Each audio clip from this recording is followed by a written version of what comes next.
Guys, ഞങ്ങൾ വന്നേക്കുന്നത് കത്തീഡ്രലിൻ്റെ ഉള്ളിൽ കാണാനായിട്ടാണ്. ഞാൻ ആദ്യമായിട്ടാണ് ഇതിൻ്റെ ഉള്ളിൽ കാണുന്നത്.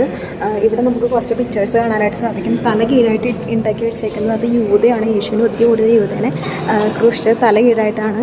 അതുപോലെ തന്നെ ഈ പണ്ടത്തെ ആചാരം അനുസരിച്ച് പണ്ടത്തെ നാടുകളിലൊക്കെ പറയുന്നത് ഈ തല കീഴായിട്ട് ക്രൂശിൽ മരിച്ചു കഴിഞ്ഞ് കഴിഞ്ഞാൽ, അല്ലെങ്കിൽ തല കീഴായിട്ടല്ല, ഇപ്പോൾ യേശു മരിച്ചമാതിരി മരിച്ചു കഴിഞ്ഞാൽ പോലും ശപിക്കപ്പെട്ടവനെന്നാണ് പറയണത്. അപ്പം ശപിക്കപ്പെട്ടവൻ്റെ ഒരു ഉദാഹരണമാണ് തല കീഴായിട്ട് മരിക്കുന്നത്. അപ്പം അതാണ് ഈ കാണാനായിട്ട്. അയ്യോ, അപ്പം കണ്ണി കുത്തിയാനാ പുള്ളിയുടെ.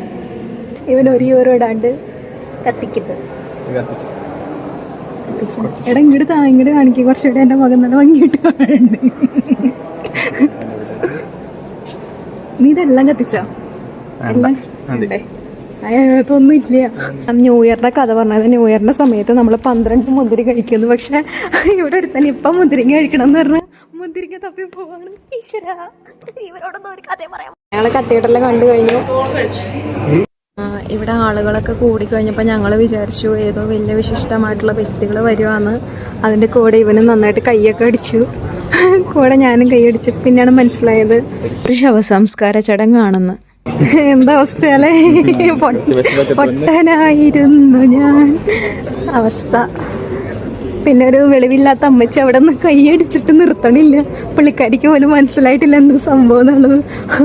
കുറെ ക്യൂരിയോസിറ്റിയില് സ്പെയിനിലെ രാജാവ് വന്നു എന്ന് പറഞ്ഞിട്ട് രാജാവിനെ കാണാൻ നിന്നതാ.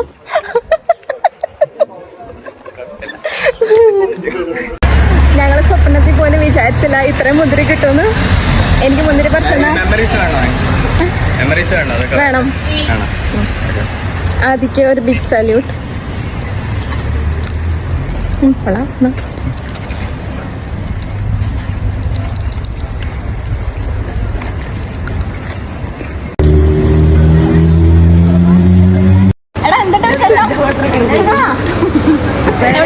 എഡിറ്റിങ്ങിനൊക്കെ ഭയങ്കര ആണോ?